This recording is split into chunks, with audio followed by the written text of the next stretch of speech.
Di bawah kepemimpinan Erick Thohir sebagai Ketua Umum PSSI, tim nasional Indonesia menempuh pendekatan unik dalam pembentukan skuadnya. PSSI secara agresif merekrut pemain berdarah Indonesia yang lahir dan berkarir di luar negeri, khususnya di Belanda, melalui proses naturalisasi. Strategi naturalisasi massal ini menghadirkan sederet nama baru dalam skuad Merah Putih, dan diharapkan mampu mendongkrak prestasi Indonesia di level Asia bahkan dunia.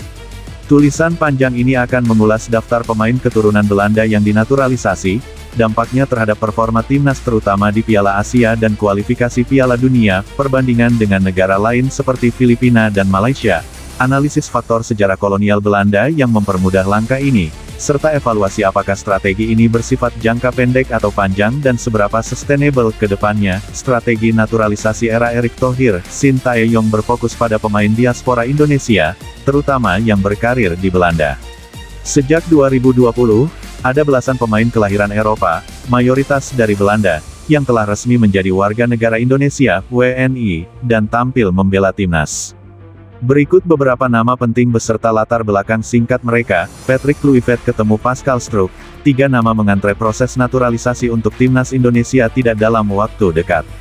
Patrick Kluivert memantau laga Oxford United vs Leeds United sekaligus duduk bersama pemain keturunan Indonesia, Pascal Struijk.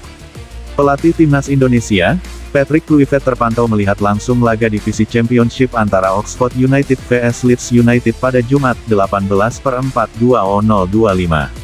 Kluivert ditemani oleh Denny Lenzaat dan Technical Advisor Timnas Indonesia, Jorvi Cruijff. Tentu saja agenda Kluivert ke markas Oxford adalah untuk memantau 2 pemain timnas Indonesia, yakni Ole Romeni dan Marcelino Ferdinand.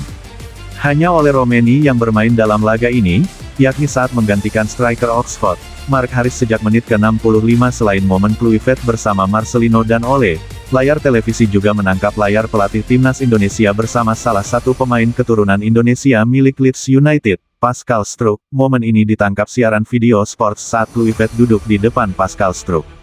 Banyak netizen pun berspekulasi bila Patrick Kluivert dan para asistennya juga sudah semestinya menemui Struijk untuk kemungkinan bisa membela timnas Indonesia. Meski demikian, Ketum PSSI Erick Thohir memastikan tidak ada pemain yang diproses naturalisasi untuk bisa membela timnas Indonesia setidaknya hingga Juni tahun 2025. Belum ada rencana, ujar Erick Thohir pada Jumat tanggal 18 April tahun 2025, di Bali United Training Center, Gianyar. Kami sekarang fokus dengan skuad timnas Indonesia, yang sekarang ada saja. Sampai sekarang itu saja, tambahnya. Hal ini berarti skuad timnas Indonesia sekarang bakal benar-benar fokus untuk 2 pertandingan sisa kualifikasi Piala Dunia 2026 putaran ketiga. Skuad Garuda akan lawan China pada tanggal 5 Juni tahun 2025 di Stadion Utama Gelora Bung Karno, Jakarta. 5 hari kemudian, pasukan Garuda bakal bertandang ke markas Jepang di Suita Football City Stadium. Sementara itu, jika Pascal Struijk benar-benar sedang didekati Patrick Kluivert untuk bisa membela timnas Indonesia, maka kini sudah ada 3 nama mengantre proses naturalisasi. Sebelum Pascal Struijk, ada 2 nama asal Belanda yakni Miliano Jonathans dan Tristan Guijer, tapi untuk 2 nama tersebut, PSSI sudah memberikan jawaban yang sama yakni belum menjajaki adanya proses naturalisasi.